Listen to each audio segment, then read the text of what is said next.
¿Cómo se llama Dios? Según la traducción de la Biblia más usada en el mundo hispano, ese nombre es Jehová. Y en consecuencia, muchos creyentes protestantes conocen y valoran la palabra Jehová como el nombre de Dios en el Antiguo Testamento. La palabra se usaba primero en la historia bíblica del oso y luego en las revisiones de la versión Reina Valera de 1909 y 1960.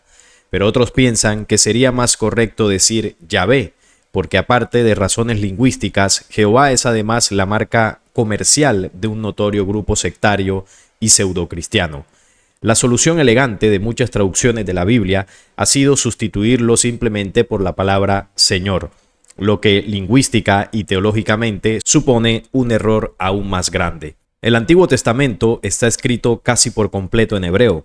Una peculiaridad de este idioma, como de todos los idiomas semíticos, es que normalmente solo se escriben los consonantes, mientras que al leer hay que añadir las vocales correspondientes de memoria. En los primeros manuscritos hebreos del Antiguo Testamento, el nombre de Dios solo se escribía con las 4 consonantes hebreas, YHWH. Esta combinación de letras también se conoce como tetragramatón. Es un término utilizado para referirse al nombre de Dios en el judaísmo, representado por 4 letras en el hebreo antiguo. Estas letras se conocen como Yod-He-Vav-Hei, y no hay que olvidar que el hebreo se escribe de la derecha a la izquierda. Los israelitas conocían originalmente bien la pronunciación correcta, por lo tanto no era necesario el uso de las vocales, igual que en las demás palabras de su idioma. Debido al tercer mandamiento que prohíbe usar el nombre de Dios en vano, solo lo pronunciaban los sacerdotes que bendecían a Dios en el gran día de la expiación. Tras la finalización del Antiguo Testamento, se dejó de pronunciar el nombre de Dios completamente. Al leer en voz alta la palabra de Dios, el tetragramatón, fue pronunciado Adonai, que significa mi Señor. Tras el cautiverio babilónico, el arameo, una lengua emparentada con el hebreo, se convirtió en la lengua coloquial de los judíos en Israel. Sin embargo, muchos que vivían en la diáspora hablaban griego. Como consecuencia, el uso del hebreo se limitaba cada vez más a la sinagoga.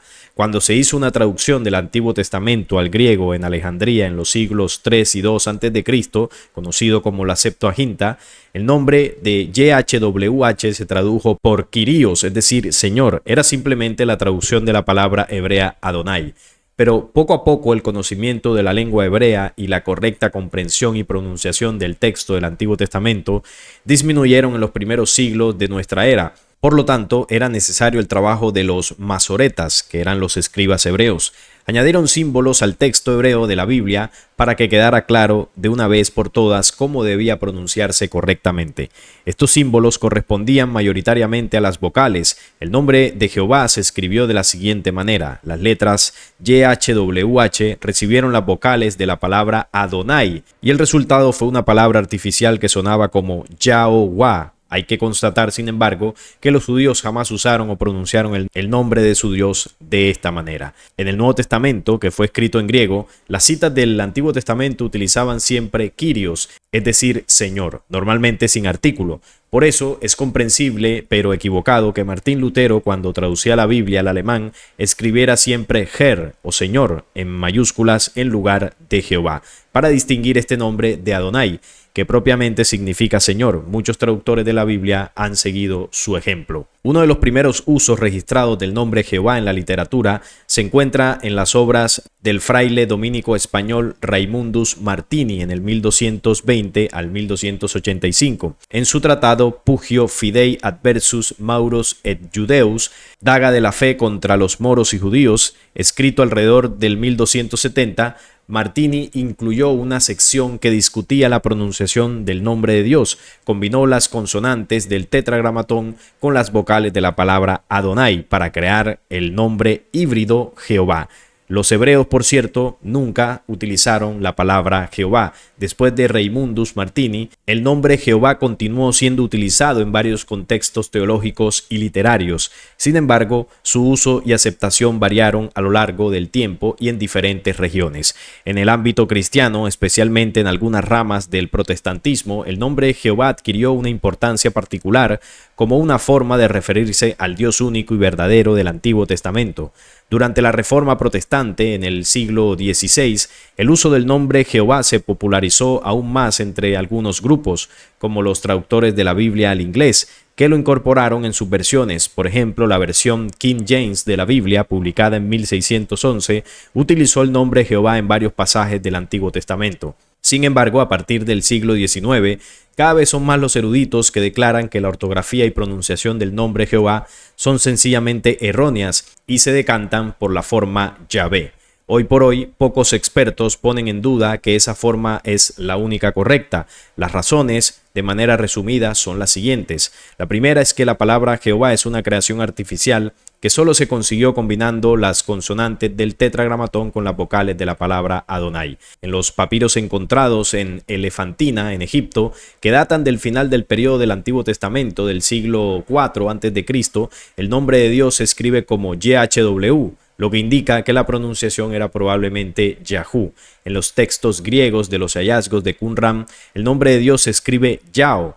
Los primeros padres de la iglesia cristiana lo tradujeron al griego utilizando la grafía samaritana Yahweh o Yahvé. Hay varios nombres propios bíblicos en los que el nombre Jehová aparece abreviado al final, como Yirme o Yahú o Eliyahu. Lingüísticamente, el nombre YHWH viene de una forma verbal del hebreo Ayah, que significa ser. Estas razones hablan a favor de escribir el nombre de Dios en el Antiguo Testamento como Yahweh y no como Jehová. Aunque se ha debatido la pronunciación del tetragramatón, su significado no presenta grandes dificultades. Como hemos visto, viene de un verbo que significa ser, allá en su forma más antigua, agua. Esto concuerda con la explicación que Dios mismo le da a Moisés en el Éxodo 3, 13 al 15, donde se lee: dijo Moisés a Dios: he aquí que llego yo a los hijos de Israel y les digo: el Dios de vuestros padres me ha enviado a vosotros. Si ellos me preguntan ¿cuál es su nombre?, ¿qué les responderé?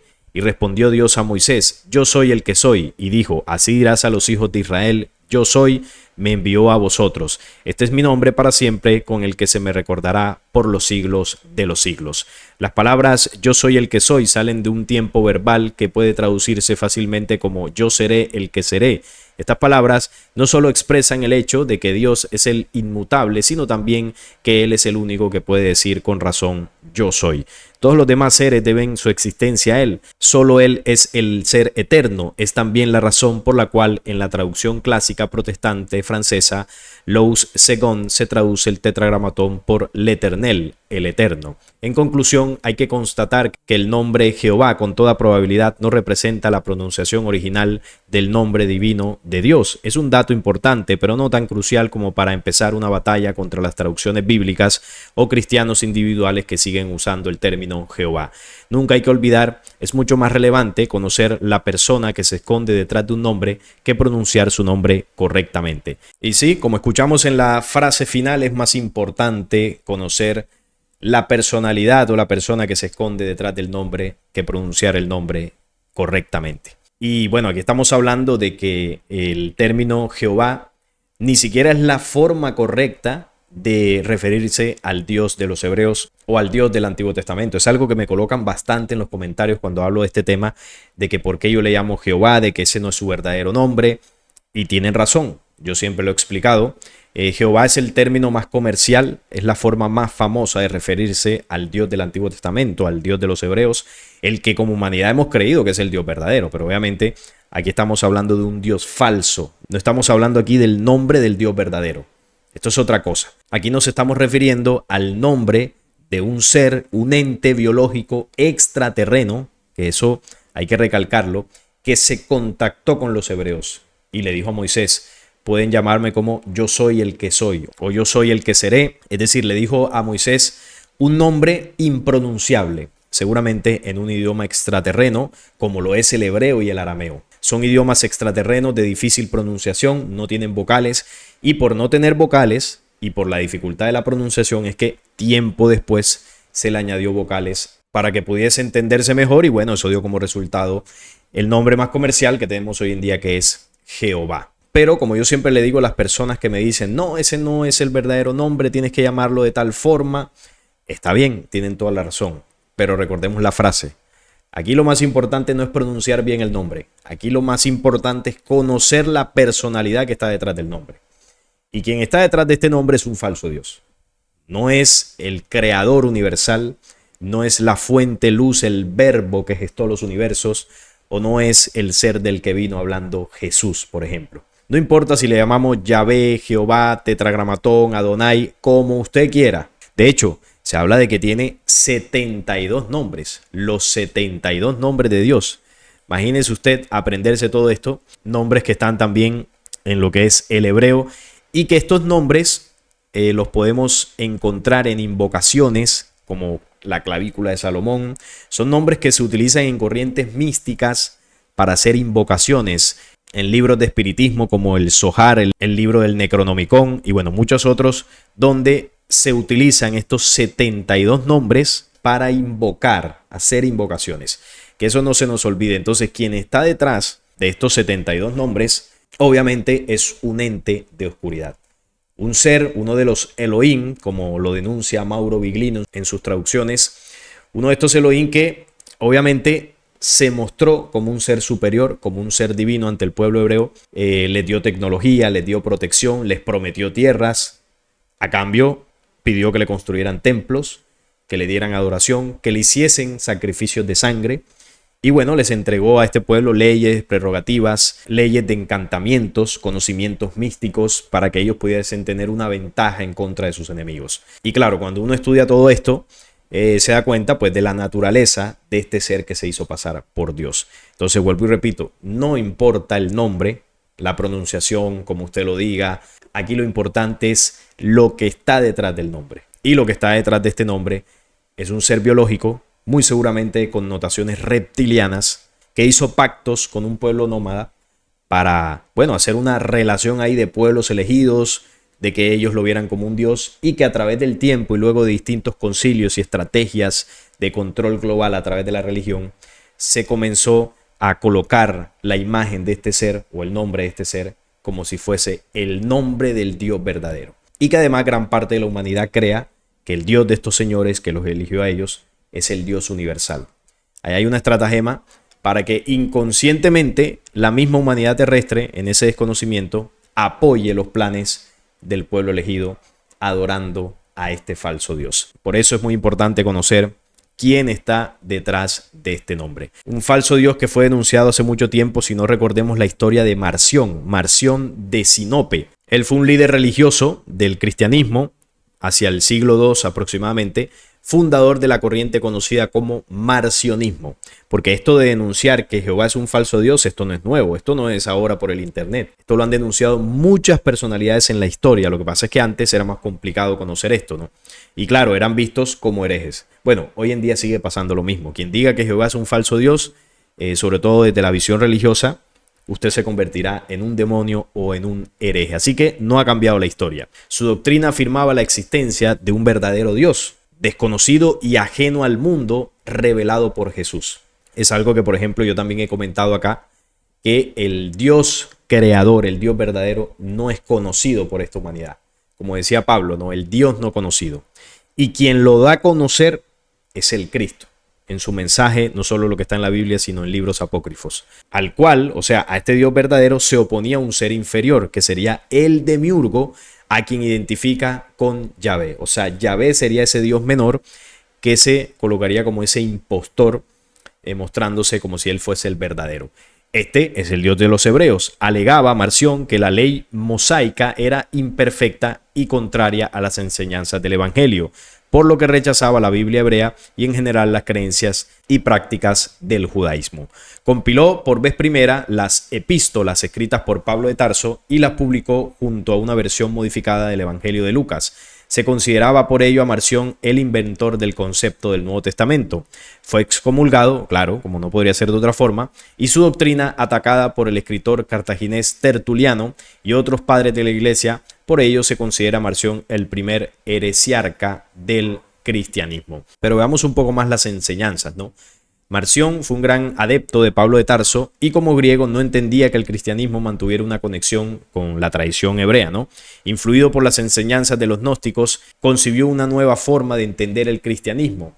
Defendía una cosmología y una teología vertebradas en la contraposición entre el Dios bueno, ser perfecto, supremo y Padre de Jesucristo, en comparación con el Dios creador de este mundo, que sería menos poderoso y menos protagonista, o sea, el Dios de la Biblia hebrea, ¿no? El falso Dios del Antiguo Testamento, que sería un Dios sangriento y vengativo, responsable de males y guerras. Al Dios del Antiguo Testamento le contrapone la venida de Jesucristo, que ha sustituido la ley de Moisés por la ley del amor y ha sustraído a las almas humanas al poder del Dios creador. Contrario a lo que muchos dicen, ¿no? De que Jesús vino a completar la obra de Jehová, ¿no? La obra o el legado del Antiguo Testamento, vino Jesús a terminar ese proceso con el Nuevo Testamento. Y es todo lo contrario. La venida del Cristo fue un golpe muy fuerte a las estructuras religiosas y dogmáticas establecidas por los falsos dioses desde la antigüedad. Eso significó la venida del Cristo. Jesús derrumbó todos esos paradigmas mentales y de falsa espiritualidad y además los denunció. Entonces, eso de que vino a completar la obra de Yahvé, bueno, nada más con que usted lea lo que Jesús enseñó, se dará cuenta que va totalmente en contra de lo que enseñaba Yahvé. Marción rechazaba por ello el uso del miedo a Dios para imponer la obediencia y se apoyaba solo en el amor como sostén de la ética. Jesucristo, según Marción, no era un hombre de carne y hueso, sino un ser celeste que solamente había adoptado una apariencia humana. Es lo que se conoce como docetismo. Su venida a la tierra había dejado obsoleta a la Biblia hebrea, que Marción rechazaba. Sin embargo, el mensaje de Jesucristo no había sido comprendido correctamente por sus discípulos, confundidos por el judaísmo, claro. Entre ellos, pues, incluso los apóstoles debatían para saber qué cosas de la tradición hebrea podían compaginar con el mensaje de Jesús y seguir practicándola, como por ejemplo la circuncisión, que era la pelea que tenía Pablo con Pedro, de que Pedro defendía que sí deberían circuncidarse y Pablo decía que no era necesario. Entonces ellos tampoco era que hubiesen comprendido al 100% el mensaje del Cristo, ¿no? No porque caminaron con él significa que eran más elevados, más avanzados o más inteligentes. Eran hombres normales. Por ello fue necesario que Cristo se apareciese de nuevo a Pablo de Tarso, que logró separar el cristianismo del judaísmo.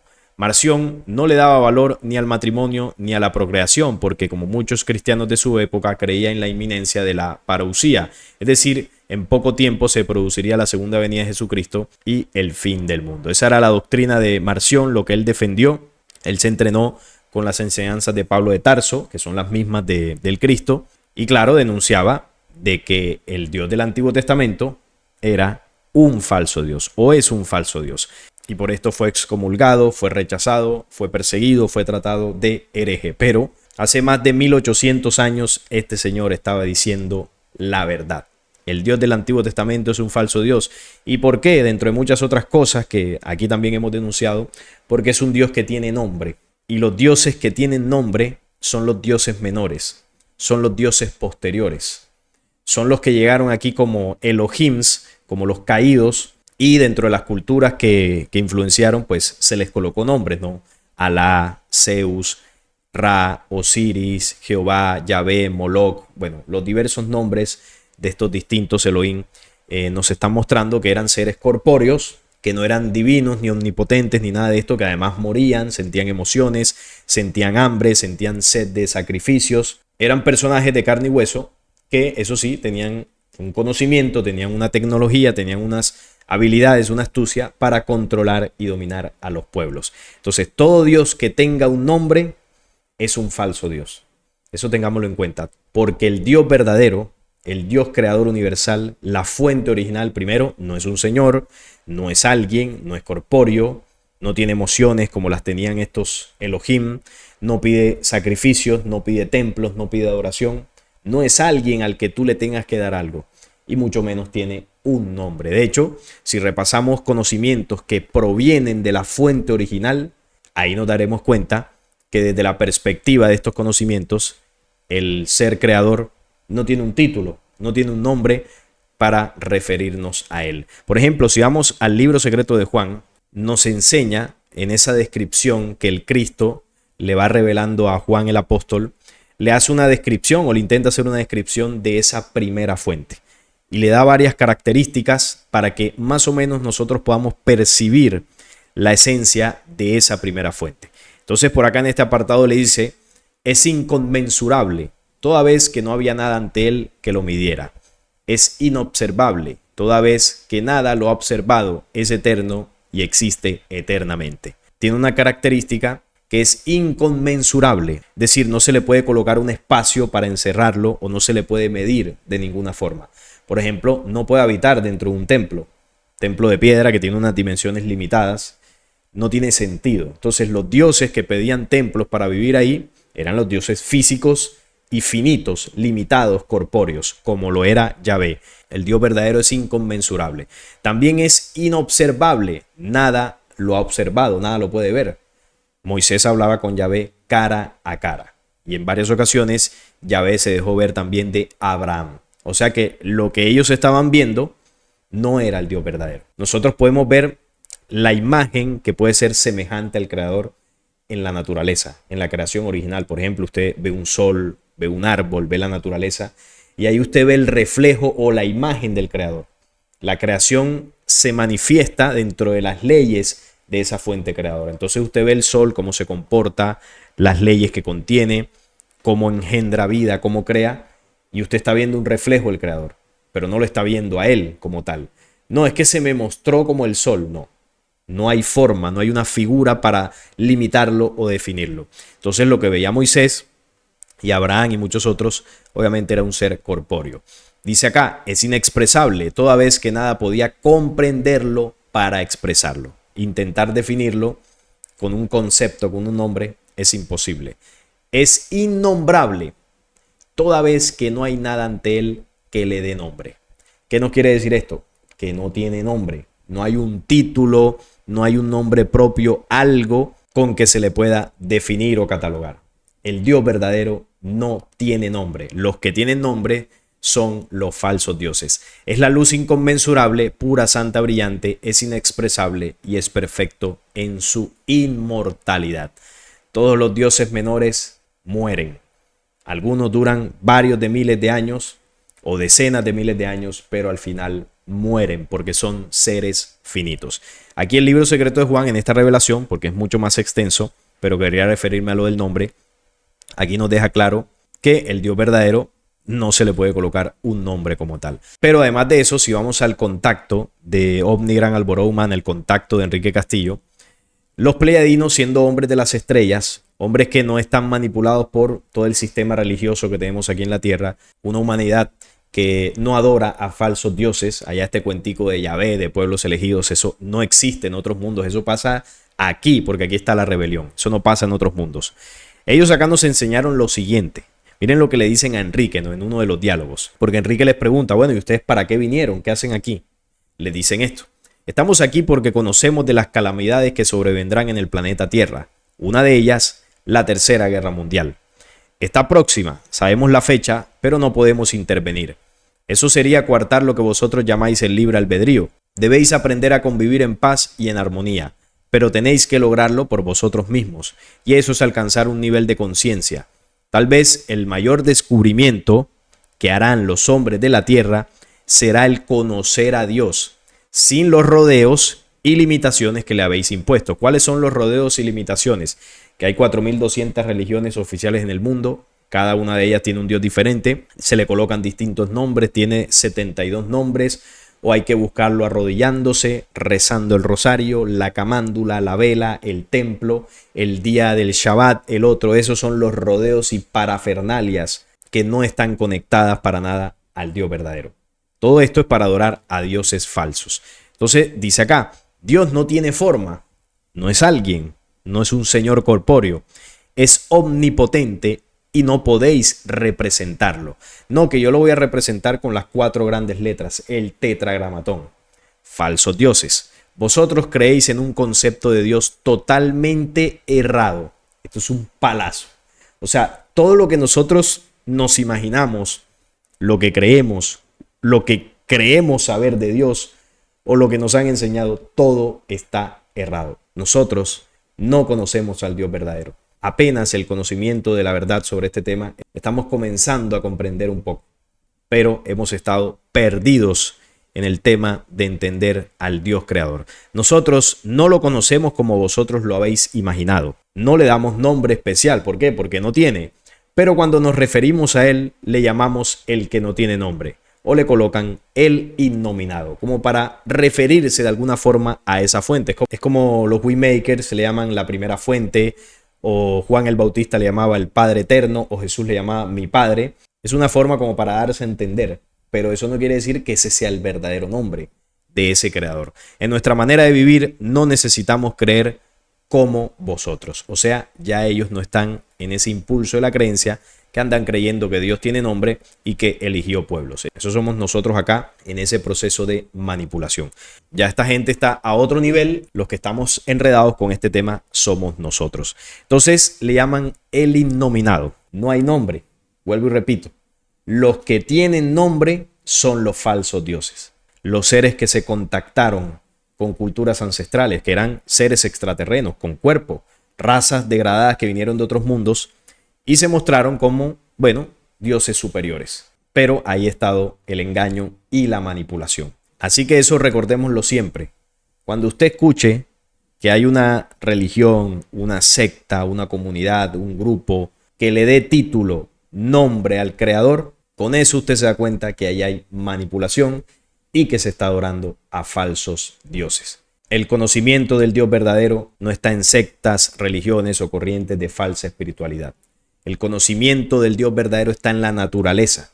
Y claro, han habido diversos mensajes y mensajeros que han contactado aquí en el planeta Tierra, provenientes de la fuente de la luz, que en diversos momentos nos han entregado como humanidad esa sabiduría que nos acerca, ¿no?, por momentos, por chispazos, al conocimiento de ese Dios verdadero. Como por ejemplo lo hizo Jesús, como lo hizo Juan el Bautista, como lo hizo Buda, como lo hizo Hermes, como lo hizo el contacto de los Waymakers, que entregaron 3 documentos: mi mensaje central, mi propósito central y mi revelación central. Usted busque esos documentos y los lee, y ahí condensado está una pequeña porción de la esencia de lo que es la fuente verdadera. Ahí no se le coloca nombre, se le llama la primera fuente, pero es la forma en que los hacedores de alas tenían para referirse a esa ley universal. Entonces ahí ha estado el engaño. Hemos creído que el Dios universal tiene un nombre y bueno, le hemos llamado Jehová, le hemos llamado de distintas formas y bueno, sigue el debate, ¿no?, dentro de estas traducciones, no, que no es Jehová, que es Yahvé, y eso al final no importa. Ya sabemos que cuando estemos hablando de Yah, de Yao, de Yahvé, de Jehová, de Yahweh, de Tetragramatón, de Yohet-Bot-Hei, de las 4 grandes letras, de YHWH, como usted le quiera llamar, no importa. Sabemos que estamos hablando del mismo personaje y que además es un Dios impostor. Esa es la realidad. Y ahí se acaba el debate y la pendeja de no, le estás diciendo incorrectamente. No importa la pronunciación del nombre, importa el personaje que está detrás del nombre. Y el personaje siempre ha sido el padre de mentira, como le llamó Jesús en Juan 8. Y esa es la realidad. Así que es muy interesante reflexionar sobre esto para salir de ese debate que no nos lleva a ningún lado. Los dioses falsos tienen nombre, el Dios verdadero no tiene nombre. Cuando entendamos eso, vamos a salir de la confusión. Por mi parte no es más. Si este video les gusta, les agradezco su like, la suscripción al canal y compartirlo para que llegue a más personas. Los dejo.